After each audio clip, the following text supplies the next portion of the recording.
Can y'all tell that I didn't put on mascara because I just like couldn't be fucked, and I think that my eyeliner kind of covers it. Anyway, hi. So the first thing I want to talk about today is Dixie damelio, and how quite a while ago, I think it might have been like last week, she had to post a TikTok clarifying that she was straight because people basically bullied her into coming out as straight because they just kept on saying like, you're bi, come out as bi, because she's really close to this other member of the hype house called Addison. She's straight from California, tricky, yeah, she wanna. I mean, she like boys and girls, oh well, that's okay for me. I just think people are way too obsessed with the sexuality of like celebrities. Like if they don't want to tell you, you shouldn't push for it. Like I get it, you want to know more about your fave. Maybe you want to like be able to like fantasize about you being with your fave, but don't bully them into coming out as straight. That's just embarrassing for you guys. It's perfectly fine to ask somebody what their sexuality is, but if they don't want to tell you, don't push for them to tell you. That is their choice, and if they don't want to come out as anything, they don't have to come out as anything. Their love life is none of like your business, because honestly, none of her fans are going to date her. That's very few people have a chance with Dixie. Very few people have a chance with any celebrity. If you want to fantasize about you being with them, just fantasize about you being with them, and stop stressing out your faves by forcing them to tell you what their sexuality is when it's really none of your business. So Jeffree Star has recently been called out a little bit because, you know, Jeffree Star doesn't ever really get like fully called out. This one kind of flew under my radar for a bit, but he's had a lot of opinions on people copying his makeup line, and like his, not even him particularly, but like other people as well. Like for example, he once said that Kylie Cosmetics was copying him because Kylie's like concealer was in the same shaped tube as Jeffree's lipsticks, and he said that Huda Beauty was copying Colourpop in some other way. And he's just very verbal about people copying other people, even when those things are very, very different. Like, yeah, Kylie's concealer tubes might have been in the same shape, but they had none of your like designs. And not only that, they want for her lipsticks. I don't know why you're so mad.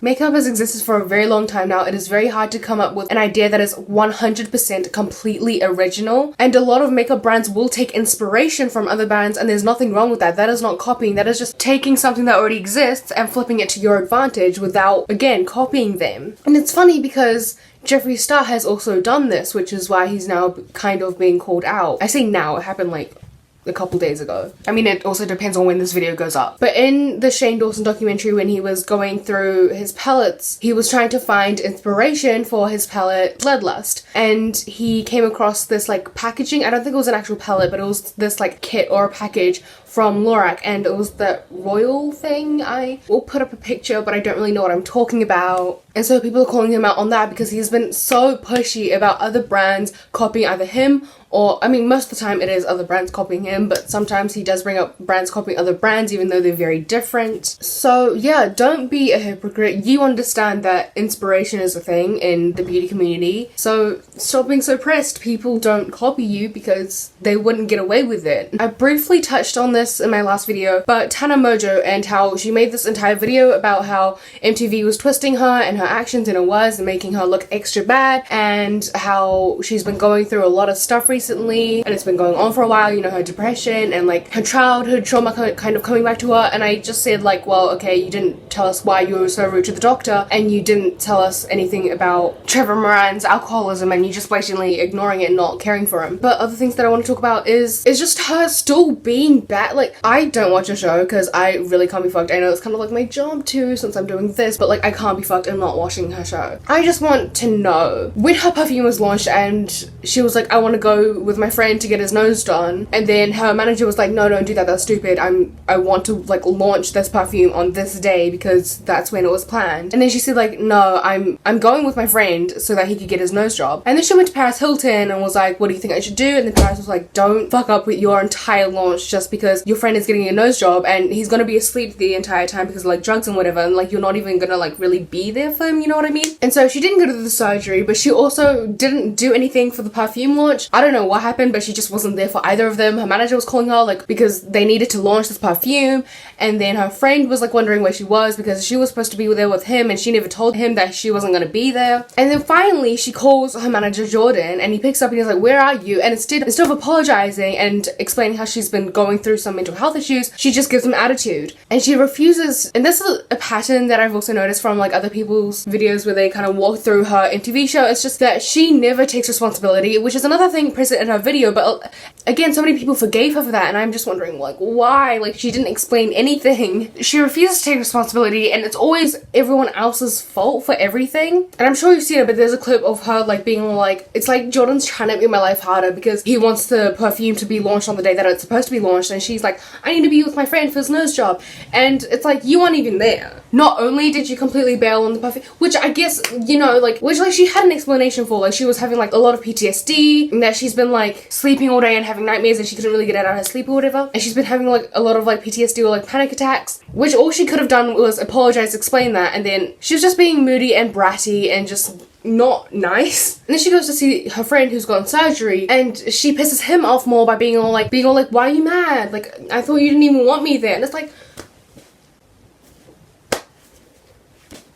and so yeah, like, looking a little bit more into her video and her reality show, it's like, you didn't really get out of this. I mean, you did get out of the situation because your fans just, like, didn't give a fuck and they feel sympathy for you, which makes it like, yeah, like, people are sympathetic, but people shouldn't be just letting you off the hook because you're not taking responsibility for any of these things. Next thing I want to talk about is Charlotte Lester, and D'Angelo Wallace made a video on this. It was a really, really good video. I just seriously recommend you watch it. But for those of you who don't know, she's like, I mean, she makes daily uploads now. I don't know what she used to do. I guess she was in media. I think she did, like, journalism or something. I don't even fucking know. I only recognized her when D'Angelo Wallace brought up, you know, those, like, infamous kissing videos that, like, went viral a few years ago. It was like How to Kiss, and there was this other guy, I'm pretty sure his name was, like, Jeremy. Do you guys remember that? We all remember that, right? And turns out she's just, like, a really shitty human being.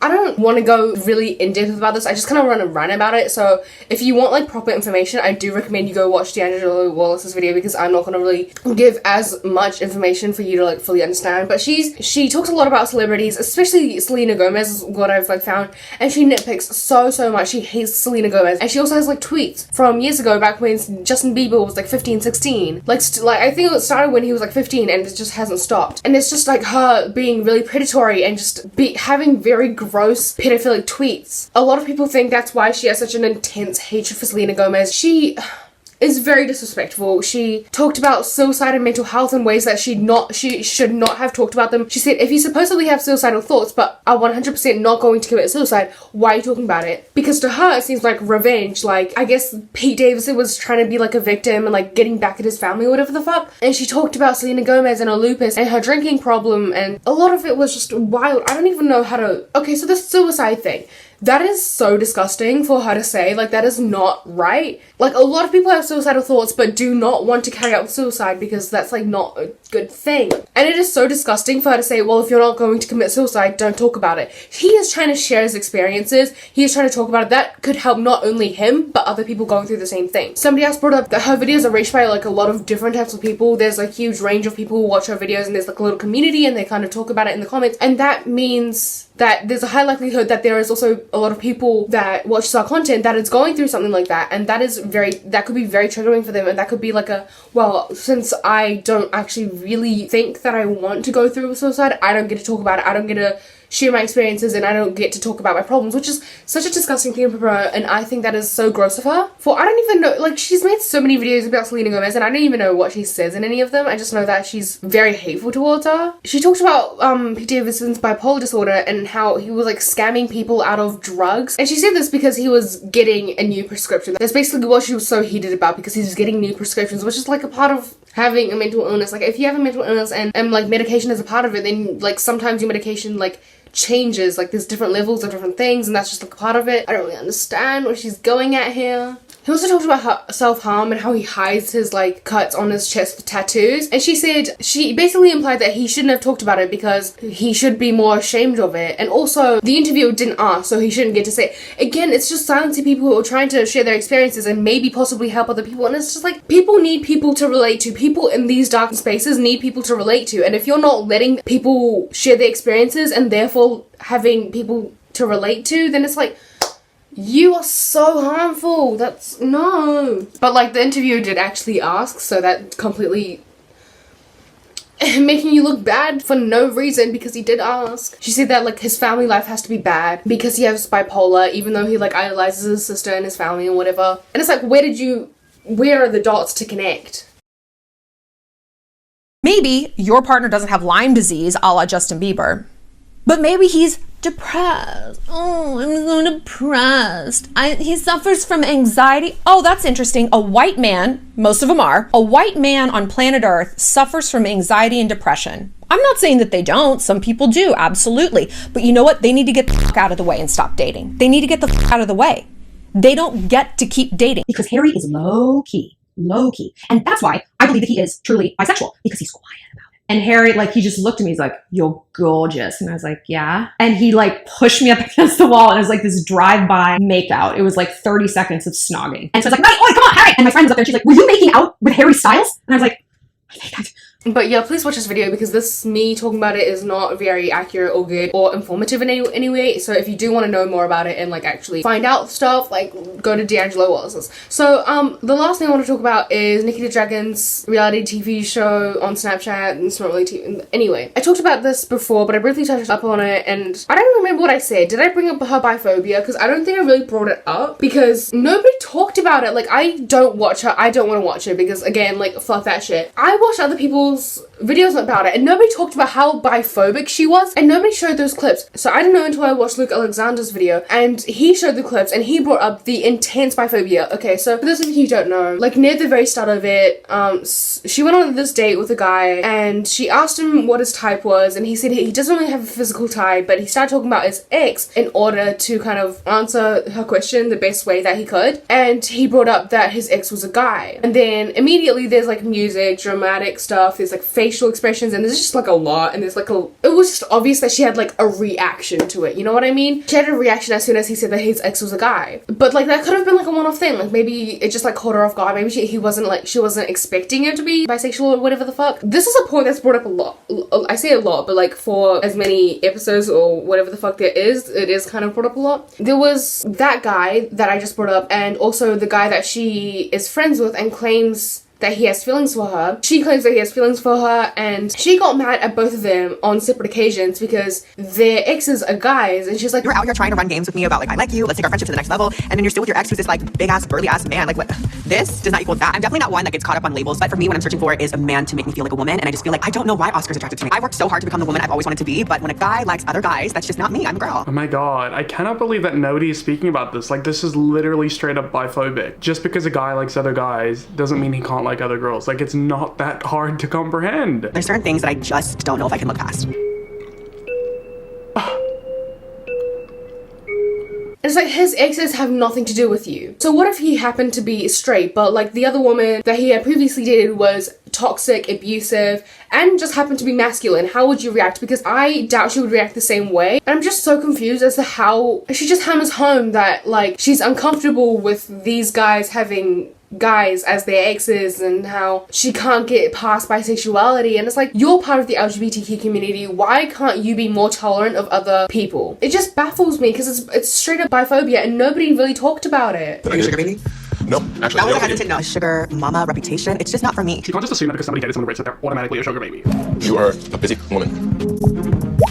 And then she like starts texting Oscar while she's on the date and goes to the bathroom to like speak to him. Really freaking rude, but I expect nothing less, which is sad because like this guy's really nice. If you don't know the story, Nikita Dragun hired someone to be her boyfriend for like photo shoots and videos and stuff like that, and then she got actual feelings for him and then got surprised when he wasn't in it for that. Like, girl, how can you start off paying someone to be your boyfriend and then be surprised that they stay around for the money and the clout when that's what you started off with? It don't make no sense. It just sucked because he just took advantage of me. How did he take advantage of you? It was a mutual agreement. Like, you were paying him and he was pretending to be your boyfriend. No, it felt that we were really building a relationship, and I think he was in it for maybe the wrong reasons. He just felt so used and it broke my heart. No, he was in it for the money because that's what you were offering him. I don't know where the confusion is. Maybe next time don't pay someone to date you. But yeah, that is nasty, disgusting, and that's all I have for today. Stay safe and wash your hands.